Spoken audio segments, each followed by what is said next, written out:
Hello, welcome to Neha food stories. ഇത് നമുക്ക് cooker chicken ഉണ്ടാക്കിയാലോ? ഇപ്പൊ യൂട്യൂബിലൊക്കെ വൈറലായിട്ടുള്ള റെസിപ്പിയാണ് കുക്കർ ചിക്കൻ. അപ്പൊ നമ്മൾ സാധാരണ ഒരുപാട് വെറൈറ്റി ചിക്കൻ റെസിപ്പി ഒക്കെ ചെയ്തിട്ടുണ്ട്. പക്ഷെ ഇത് അതുപോലെയല്ല കേട്ടോ, സിമ്പിൾ ആണ്. നമുക്ക് വീട്ടിൽ നമ്മൾ അടുക്കളയിൽ വെച്ചിട്ട് ഉണ്ടാക്കാൻ പറ്റുന്ന ഒരു അടിപൊളി റെസിപ്പിയാണ് കുക്കർ ചിക്കൻ. എളുപ്പത്തിൽ ഉണ്ടാക്കുകയും ചെയ്യാം. അപ്പൊ നമുക്ക് കുക്കർ ചിക്കൻ എങ്ങനെയാണ് ഉണ്ടാക്കുന്നത് നോക്കിയാലോ?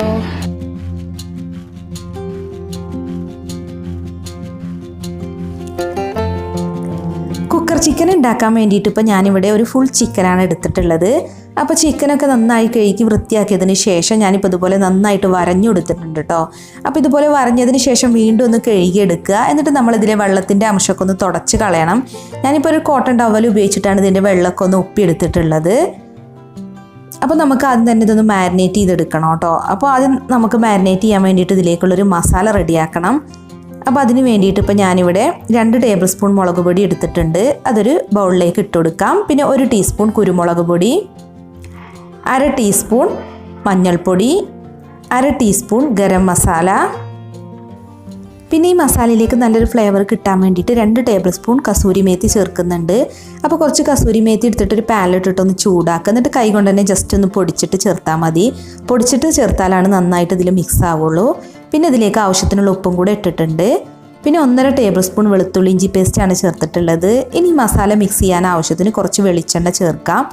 അപ്പോൾ നമ്മളിതിലോട്ട് വെള്ളം ചേർത്ത് മിക്സ് ചെയ്യാൻ പറ്റില്ല കേട്ടോ, കാരണം നമ്മൾ കുക്കറിലാണ് ചിക്കൻ വേവിച്ചെടുക്കുന്നത്. അപ്പോൾ ചിലപ്പോൾ അടിയിൽ പിടിക്കാനൊക്കെ സാധ്യത ഉണ്ട്.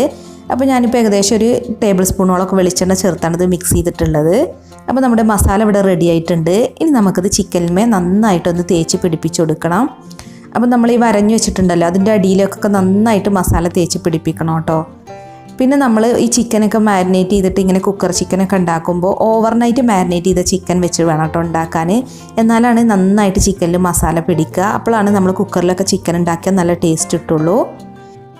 പിന്നെ നമ്മൾ ഈ ചിക്കൻ്റെ കാലൊക്കെ ഒന്ന് ഒരു നൂല് ഉപയോഗിച്ചിട്ടൊന്ന് കെട്ടി കൊടുക്കണം കേട്ടോ. എന്നാലാണ് ഇത് നല്ല മര്യാദക്കാരനായിട്ട് നിൽക്കുള്ളൂ. അടങ്ങി ഒതുങ്ങി നിൽക്കാൻ വേണ്ടിയിട്ടാണ് ചിക്കൻ്റെ കാല് കെട്ടി കൊടുക്കുന്നത്. പിന്നെ വേണമെന്നുണ്ടെങ്കിൽ ഇതിൻ്റെ കൈയും കൂടെ ഒന്ന് കെട്ടി കൊടുക്കാം. അപ്പോൾ ഞാനിപ്പോൾ സമയമില്ലാത്തതുകൊണ്ട് 2 മണിക്കൂർ മാത്രമാണ് ഇപ്പോൾ ഇത് റെസ്റ്റ് ചെയ്യാൻ വേണ്ടിയിട്ട് വെക്കുന്നത്. ഫ്രിഡ്ജിലാണ് കേട്ടോ വെക്കേണ്ടത്. ഫ്രിഡ്ജിൽ വെക്കുകയാണെന്നുണ്ടെങ്കിൽ പിന്നെ പെട്ടെന്ന് തന്നെ കുറച്ചും കൂടെയൊക്കെ മസാല പിടിച്ച് കിട്ടും. ഇനിയിപ്പോൾ നിങ്ങൾക്ക് ഓവർനൈറ്റ് വെക്കാൻ പറ്റുകയാണെന്നുണ്ടെങ്കിൽ അങ്ങനെ വെക്കണം കേട്ടോ. അപ്പോൾ ഞാൻ 2 മണിക്കൂറിന് ശേഷമാണ് ഇപ്പോൾ ഇത് ഫ്രിഡ്ജിൽ നിന്ന് എടുത്തത്. അപ്പോൾ ഫ്രിഡ്ജിൽ നിന്ന് എടുത്തതിന് ശേഷമാണ് കേട്ടോ ഞാൻ ഇതിൻ്റെ കൈയും കൂടെ ഒന്ന് കെട്ടി വെച്ച് കൊടുത്തത്.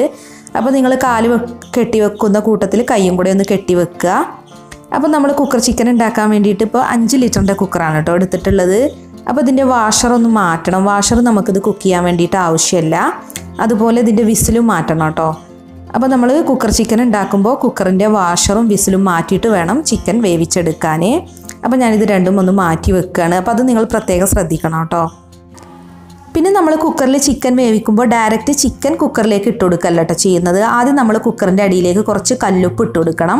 കൂടുതലൊന്നും വേണ്ട, കുറച്ചൊരു ലെയറായിട്ട് ഇപ്പോൾ ഞാൻ ഈ ചെയ്ത പോലെ ഒന്ന് ചെയ്താൽ മതി. അതിനുശേഷം ഒരു വാഴയില വെട്ടിയത് നമ്മൾ ഈ ഉപ്പിൻ്റെ മുകളിലേക്ക് വെച്ച് കൊടുക്കണം. അല്ലാതെ ചിക്കൻ ഡയറക്റ്റ് ഉപ്പിൻ്റെ മുകളിൽ വെച്ച് കൊടുക്കരുത്. ഒരു വാഴയില വെച്ചിട്ട് വേണം നമ്മൾ ചിക്കൻ ഇട്ട് കൊടുക്കാൻ. അപ്പോൾ ഒരു വാഴയില കൂടി നമ്മൾ ഇതേ അളവിൽ വെട്ടി വെക്കണം കേട്ടോ. ഇത് നമ്മളിനി കുക്കറൊന്ന് ചൂടാക്കിയതിന് ശേഷം ചിക്കൻ വെച്ചെടുക്കുമ്പോൾ വെച്ചാൽ മതി. അപ്പോൾ ആദ്യം നമ്മളിനി കുക്കറൊന്ന് ചൂടാക്കി എടുക്കണം. അപ്പോൾ അതിന് വേണ്ടിയിട്ട് ഒരു മീഡിയം ഫ്ലെയിമിൽ 5 മിനിറ്റ് കുക്കറൊന്ന് ചൂടാക്കി എടുക്കുക. ഒരു മീഡിയം ഫ്ലെയിമിലാണ് കേട്ടോ ചൂടാക്കി എടുക്കേണ്ടത്. വെറും 5 മിനിറ്റ് മാത്രം വെച്ചാൽ മതി. ഇപ്പോൾ 5 മിനിറ്റ് കഴിഞ്ഞിട്ടുണ്ട്. കുക്കറും അതുപോലെ കുക്കറിലുള്ള ഉപ്പും വാഴയിലൊക്കെ നന്നായിട്ട് ചൂടായിട്ടുണ്ട്. ഇനി നമ്മളിതിൻ്റെ മുകളിലേക്ക് നേരത്തെ മാറ്റി വെച്ചിട്ടുള്ള വാഴയില ഒന്ന് വെച്ച് കൊടുക്കുക. അപ്പോൾ ചിക്കന് ഒട്ടിപ്പിടിക്കാതിരിക്കാൻ വേണ്ടി ഇതിൻ്റെ സൈഡിലൊക്കെ വാഴയില ആയി കിട്ടണം കേട്ടോ. ഇനി നമ്മളിതിൻ്റെ സൈഡിലൊന്നും തട്ടാതെ വേണം ചിക്കൻ ഇതിലേക്ക് ഇറക്കി വെക്കാൻ. സൈഡിലൊക്കെ തട്ടി നിൽക്കുകയാണെന്നുണ്ടെങ്കിൽ ചിലപ്പോൾ അടി പിടിക്കും. അപ്പോൾ ചിക്കൻ ഞാൻ ഇപ്പോൾ ഇതിലേക്ക് ഇറക്കി വെച്ചിട്ടുണ്ട്. ഇനി നമ്മളിത് അടച്ച് വെക്കുക. ലോ ഫ്ലെയിമിൽ ഇട്ടുന്നിട്ടൊരു 45-50 മിനിറ്റ് കുക്ക് ചെയ്തെടുക്കുക. ചിലപ്പോൾ നമുക്കൊരു മണിക്കൂർ വെക്കേണ്ടി വരും കേട്ടോ. അപ്പോൾ 45 മിനിറ്റ് കഴിഞ്ഞിട്ടൊന്ന് നോക്കുക. ചിക്കൻ കുക്കായിട്ടില്ല എന്നുണ്ടെങ്കിൽ ഒരു 15 മിനിറ്റും കൂടെ ഒന്ന് വെച്ചാൽ മതി. ഒരു ഫോർക്കോ കത്തിയോ ഉപയോഗിച്ചിട്ട് ഒരു ചെറിയ പീസ് കട്ട് ചെയ്ത് നോക്കുക. അപ്പോൾ കുക്കായിട്ടില്ല എന്നുണ്ടെങ്കിൽ പിന്നെ ഒരു 15 മിനിറ്റും കൂടെ വെക്കുക. ഞാനിപ്പോൾ ഒരു 50 മിനിറ്റ് കഴിഞ്ഞപ്പോഴാണ് ഇതിപ്പോൾ തുറന്ന് നോക്കിയത്. അപ്പോൾ ചിക്കനൊക്കെ നന്നായിട്ട് കുക്കായിട്ടുണ്ടായിരുന്നു. പിന്നെ വലിയ ചിക്കനൊക്കെ ആണെന്നുണ്ടെങ്കിൽ ചിലപ്പോൾ 1 മണിക്കൂർ വേണ്ടി വരും. അപ്പോൾ ഇതിൽ നൂലൊക്കെ ഒന്ന് കട്ട് ചെയ്ത് മാറ്റിയിട്ടുണ്ട്. നന്നായിട്ട് വെന്തിട്ടുണ്ട് കേട്ടോ ചിക്കനൊക്കെ. ഞാൻ കുക്കറിൽ നിന്ന് എടുക്കുന്ന ടൈമിൽ ഇതിൻ്റെ കാലൊക്കെ കുറച്ച് വിട്ട് പോന്നിട്ടുണ്ട്. അപ്പോൾ നന്നായിട്ട് വെന്തിട്ടുണ്ട് ചിക്കന്. അപ്പോൾ നിങ്ങൾക്ക് ഈ വീഡിയോ ഇഷ്ടമായി എന്നുണ്ടെങ്കിൽ ഒന്ന് ലൈക്ക് ചെയ്യുക, ഷെയർ ചെയ്യുക. അതുപോലെ നിങ്ങളുടെ വിലയേറിയ അഭിപ്രായങ്ങൾ കമൻറ്റ് ചെയ്യാനും മറക്കരുതേ. അപ്പോൾ മറ്റൊരു കിടിലൻ റെസിപ്പിയുമായി നമുക്ക് വീണ്ടും കാണാം. Thank you.